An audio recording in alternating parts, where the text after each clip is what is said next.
The famous face temple watching itself. An enormous puddle gave me the shot. I just had to respect it in the final edit. This shot was taken inside one of Bayon's inner courtyards where a big puddle had formed, and honestly it did half the work for me. Now I've shot the faces of Bayon a lot, but for this frame I wanted the reflection to be the star.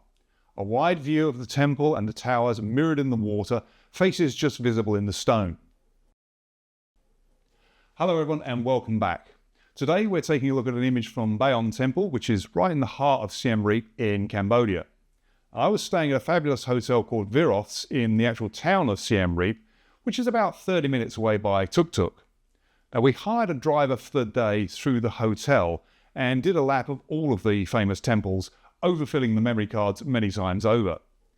Out of all of the magnificent temples, Bayon, also known as the Face Temple for obvious reasons, is absolutely my favourite. And I took gazillions of typeface close-up shots throughout the visit.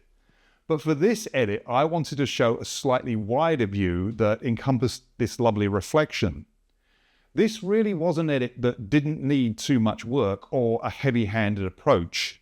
I just wanted to keep things simple, deal with the lens quirks first, pull back the highlights, softly lift the shadows, use a couple of masks to nudge the midtones and the reflections, and add a crop that feels slightly more balanced with the mirrored composition.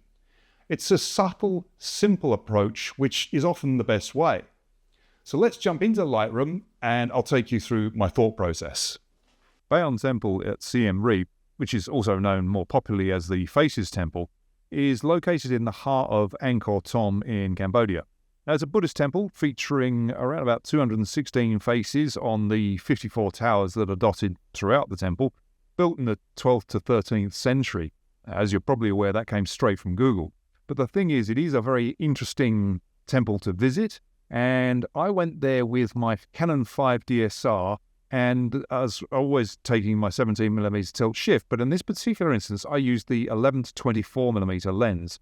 Now, I mention that straight up because instead of doing the usual that I would do and start at the top with my exposure, temperature, etc., because I'm having used that lens for years, very familiar with its characteristics and its flaws, the very first thing I do is come down to the lens corrections, and I'm going to remove the chromatic aberration in the image and enable the profile corrections. Let's zoom to 400% so you can see why. Well, you can see that it is quite strong, the chromatic aberration in the image. Now, if I click on remove, it does get rid of that purple fringing to a degree.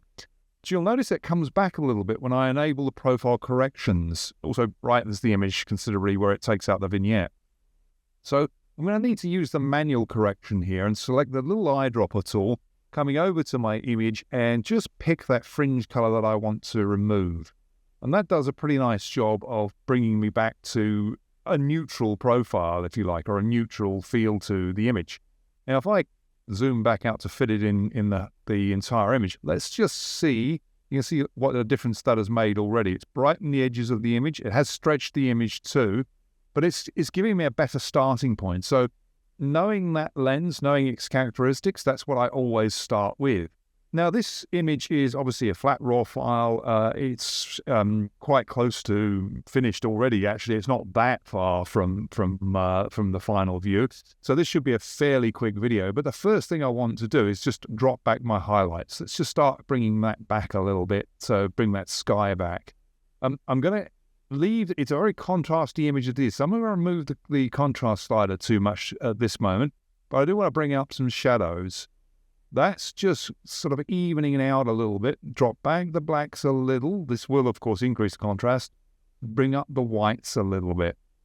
And now we can see that's starting to take us into, a better place. There's not much more I need to do here other than some basic masking. So I want to drop back that sky a little bit. Let's select the sky and just drop it back that little bit more. So it's a little bit bluer there. And now I'm going to create another mask selecting the subjects. Now it's going to select, having done this before, it's going to select not only the tower here, which I don't want.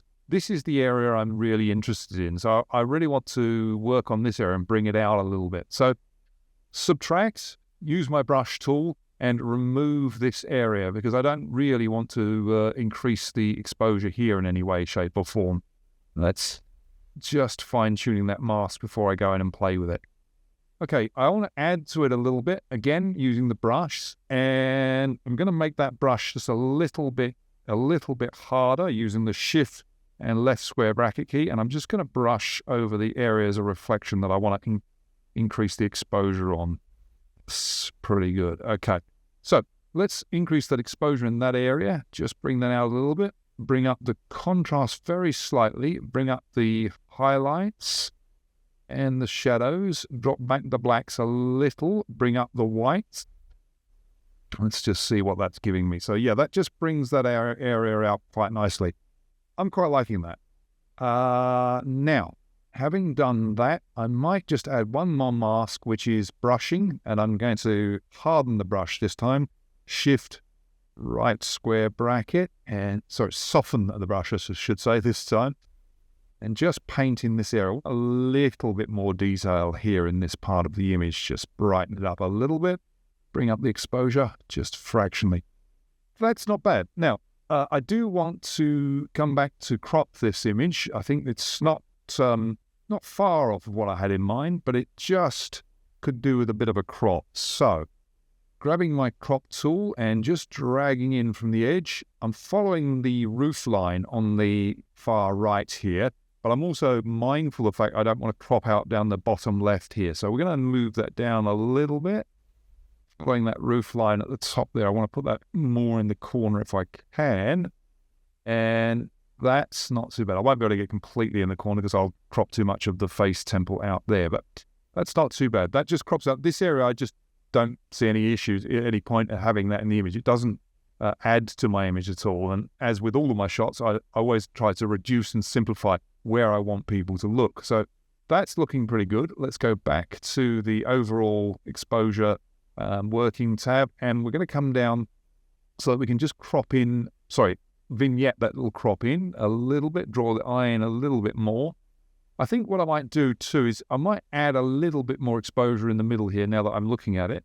So back to my masks. And it often is just a question of backwards and forwardsing so that you get what you're looking for as the image develops, excuse pun, before you. So let's just brighten this area that a little bit more, a little bit of shadow lifting there as well. So take those shadows up very slightly, and yeah, that's looking more like what I had in mind. So with all the masks, that sort of basically equalizes the exposure where I want to see it with my eye.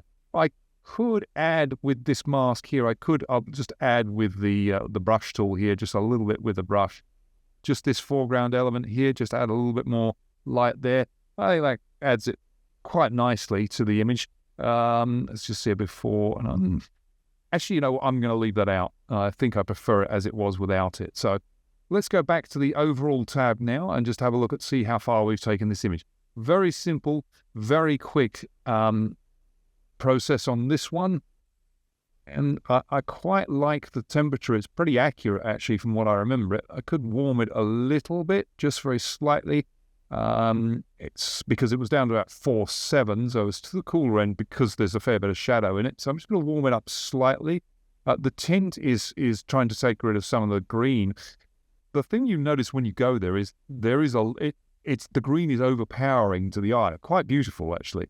So you can take some in. I'm going to actually leave that as it was, which was about +5 or 6 there. So I'm going to leave that there. I think that's pretty accurate.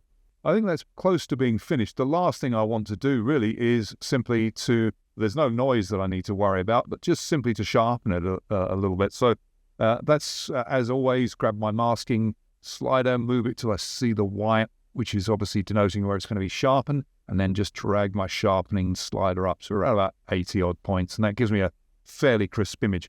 I think that's finished that image off nicely. And that's the final edit, before and after. Now, it's a pretty restrained edit, but that restraint is exactly what I feel this shot needed. The puddle gave me that upside down symmetry, and all I really had to do was tidy it up and bring the reflection back to life. Now, here are 5 tips for visiting Bayon Temple and the Angkor complex. Tip number 1, hire a tuk-tuk for the day. As I mentioned, I stayed at Viroth's in Siem Reap, which is about 30 minutes tuk-tuk ride to the temples. And having the tuk-tuk and the driver let me comfortably see Bayon Temple, which is the Tomb Raider tree temple. You might remember that from the Angelina Jolie movie. Angkor Wat and the terraces. Now, as of 2025, a full day tuk-tuk tour costs around about $15 to $25 US, depending on your negotiation and how far you go. Tip 2, do dress for the temples. Shoulders and knees should be covered when entering sacred sites, and you want some lightweight, breathable clothing, which is definitely best in the Cambodian heat. A scarf or sarong works if you want flexibility. Now, tip 3, watch out for unofficial guides. At one temple, a policeman kindly offered to show me the best view and then asked for cash. Be polite, set expectations up front, and know that not every guide is official. Now, tip number 4, you must try the local food, especially the amok curry, which is Cambodia's national dish. It's a creamy, fragrant curry typically made with fish, coconut milk, lemongrass, kaffir lime leaves, turmeric, and egg, which gives it that light mousse-like texture. It's often steamed in a banana leaf cup and served with rice. Just delicious. Couple that with, after a long day of temples, head to Pub Street, or Beer Street as it's known, which is perfect for cheap beer and people watching. Now, tip 5, this falls into the extremely obvious category, but carry water and a hat. Even in the cooler season, it gets brutally hot, and there's little to no shelter in some of the temple courtyards. A refillable bottle and a hat are lifesavers. Tip 6, don't skip the smaller temples. Bayon and Angkor Wat are the stars for sure, but nearby Bante Sri has incredible pink sandstone carvings, and Priya Khan feels like a jungle ruin being slowly reclaimed. Magical for photos. And so that's it. If you enjoyed this subtle edit style, hit like, subscribe, and comment below. Have you actually ever been to Bayon or Angkor? Is it on your bucket list? And if so, which temple stuck with you? I love hearing your experiences as always. Thanks again. I look forward to seeing you in the next video.